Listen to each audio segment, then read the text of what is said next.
డబ్బు, అనారోగ్యం, ఉద్యోగం, వ్యాపారం అప్పులతో బాధపడుతున్నారా? వెంటనే జేకేఆర్ గురువు గారికి కాల్ చేసి అపాయింట్మెంట్ తీసుకోండి. High weirs, India's largest digital media network Suman టీవీకి స్వాగతం. ప్రస్తుతం మనతో ఉన్నారు motivational speaker and advocate Ushasri. So చాలా మంది ఆడవాళ్ళ మోజులో పడి, అంటే స్త్రీ వ్యామోహంలో పడి మగవాడు లైఫ్ నంతా నాశనం చేసుకునే వాళ్ళు చాలా మంది ఉన్నారు. సో వాళ్ళ గురించి ఉషతో మనం మాట్లాడదాం. నమస్తే ఉష. నమస్తే రాధా. సో ఉష, మనం గత వీడియోలో అయితే ఖచ్చితంగా స్త్రీ వ్యామోహంలో పడ్డ మగాడు, ఇప్పుడు మాత్రం నిజంగా అలాంటి వాళ్ళు తక్కువ ఉన్నారు. మగాళ్ళ వ్యామోహం, మగాడి మోజులో పడి ఆడవాళ్ళు పిల్లల్ని చంపేస్తున్నారు, భర్తల్ని ఎక్కువగా చంపేస్తున్నారు, తల్లిని చంపేస్తున్నారు, తండ్రిని చంపేస్తున్నారు. అరే ఆస్తి కోసము అంటే అదే భయంకరమైంది అనుకుంటే, ఒక మగాడి మోజులో పడి అంత కోరికలతో కొట్టుకుంటూ ఇంట్లో వాళ్ళని చంపుడు ఏంటి ఉష? మనం ఇక్కడ మూలాలకు వెళ్ళాలి రాధా.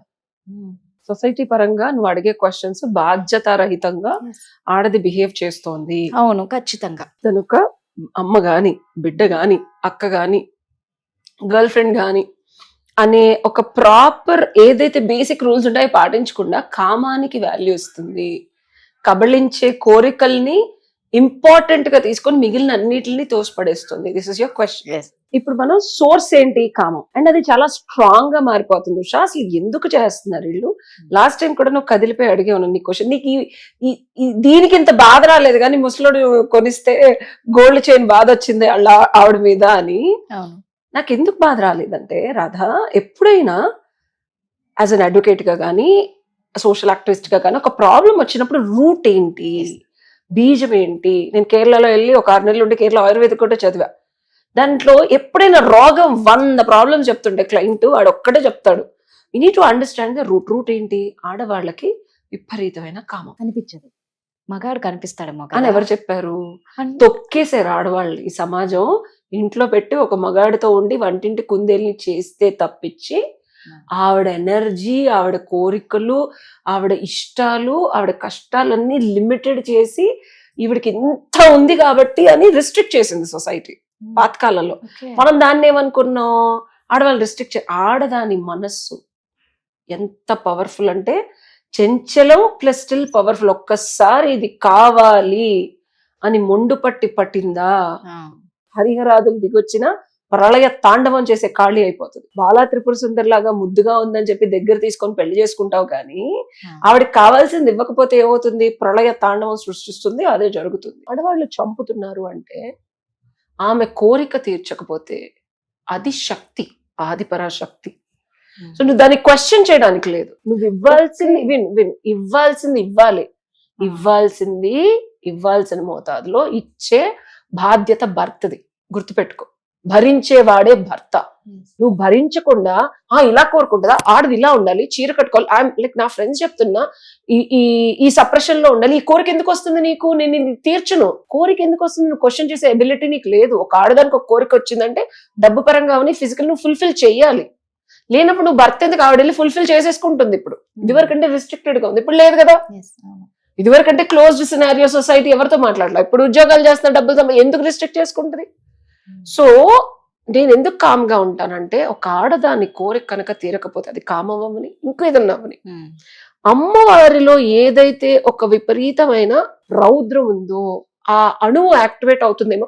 ఈ సినారియోస్ అన్ని చూసిన తర్వాత నేను అర్థం చేసుకుంది. సో వాళ్ళు ఆ శక్తిని క్యామోఫలైజ్ చేయాలి అంటే శివుడి లాగా అయ్యి ఆ అమ్మాయిని సెట్ చేసుకోవాలి. కావాలంటే దేవి పురాణం చదివి శివుడు ఏం చేశాడు అంతే తప్పించి నువ్వు చంపుతున్నావు, నీ కోరిక నేను తీర్చను అంటే ఆల్రెడీ ఇద్దరు బ్రహ్మ విష్ణుని స్మాష్ చేసేసింది. So you can't question her. నీ కోరిక ఎందుకు వస్తుంది, నీ కామం ఎందుకు వస్తుంది, నువ్వు తీర్చుకోకపోతే చంపేస్తావా? చంపేస్తుంది అంతే. That's the shakti, power we are built. అమ్మవారు అంశే కదా ఆడవాళ్ళందరూ. బట్ ఓకే, ఇదంతా పురాణం విననీకి చక్కగా ఉంది, ఓకే. బట్ ఇప్పుడు అలా జరగట్లేదు కదా. నువ్వు ఏదో నీ కోరికలు తీర్చుకోనికి అన్యం పుణ్యం ఎరగని వాడిని నీకు తెలిసి కూడా పెళ్లి చేసుకొని చంపేస్తున్నారు, పిల్లల్ని చంపేస్తున్నారు. వీళ్ళెవ్వరు నీ కామానికి అడ్డము. ఎందుకు అడ్డము? నువ్వు వెళ్ళిపో అక్కడి నుంచి. చంపే రైట్స్ నీకు లేవు కదా. ఒక అదే చెప్తున్నా, చంపే రైట్ లేదు, వెళ్ళిపో కావాలి లేదు అని చెప్పడానికి ఎవరు అర్హులు కాదు. ఇది నేను కింద కామెంట్లు వచ్చిన నాకు ప్రాబ్లం లేదు. చంపే వరకు తెచ్చుకుంటున్నారంటే ఆడది చాలా భరిస్తుంది రాదా. చంపే వరకు తెచ్చుకోనికి ఏమున్నాయి ఇప్పుడు చూడు, for example honeymoon, marriage honeymoon, ఆడ ఏముంది? వాళ్ళ అమ్మకి అన్యాయంగా చెప్పింది, తెలియదు. ఆడికి చెప్తుంది పెళ్ళొద్దు అది- అదే అంటున్నా, అప్పుడు ఏంది అర్థం. నేను అదే చెప్తున్నా, మనం వీళ్ళని బ్లేమ్ చేస్తున్నాం.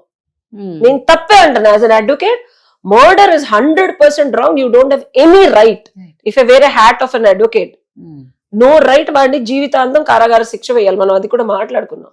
But you should look into why వాళ్ళు మారట్లా. పోనీ మారుతున్నారా? మనం ఇన్ని మాట్లాడుకుంటున్నాం రాదా. అసలు అయ్యో అదే కదా. నేను చెప్పొచ్చేది ఏంటంటే, చంపే వరకు తెచ్చుకునే ప్రతి పరిస్థితి పక్కనాడి బాధ్యత అంటున్నా. ఉమ్. అర్థమైందా? అది బ్రహ్మవని, విష్ణు అని, శివుడు అవని నువ్వు ప్రేరేపిస్తున్నావు. నువ్వు ఆ ఎదుటి వ్యక్తులు అది యాక్టివేట్ అయ్యేలాగా నీ యాక్షన్స్, మీ రియాక్షన్స్, మీ డెసిషన్స్ ఆ అమ్మాయికి కావాల్సింది ఇచ్చేస్తే అమ్మాయి ఫుల్ఫిల్ అయిపోద్ది. మీరే అర్థం చేసుకోవాలంటున్నా. ఆ కోరిక ఎందుకు వస్తుందని క్వశ్చన్ చేయదు. వస్తుంది, వచ్చినప్పుడు ఫుల్ఫిల్ చేయాల్సింది బాధ్యత భర్తది, సమాజానికి.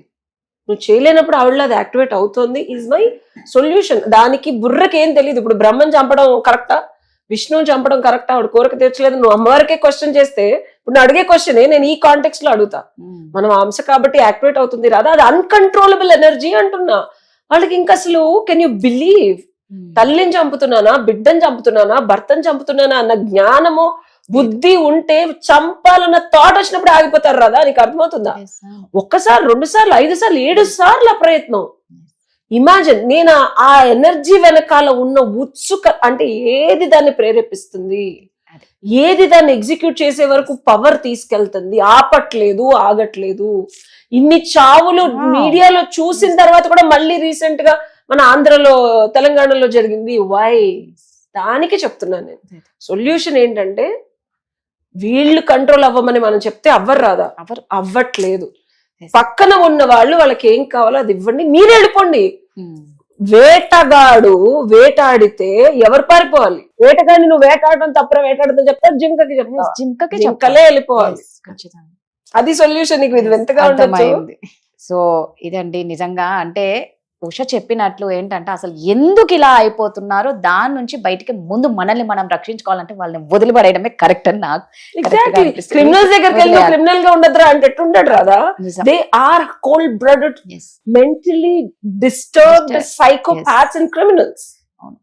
అండ్ వాళ్ళల్లో ఇప్పుడు చంపే గుణం యాక్టివేట్ అవుతుంది. మనం అది అమ్మవారికి ఆపాదించుకున్నాం. క్రిమినల్ ఈజ్ బికాస్ మన పురాణాలు ఉన్నాయి కాబట్టి నేను పద్ధతిగా చెప్తున్నాను. ఇంకోలాగా రాంగ్ గా చెప్పకుండా, రాంగ్ గా కన్వే అవ్వకూడదు కాబట్టి.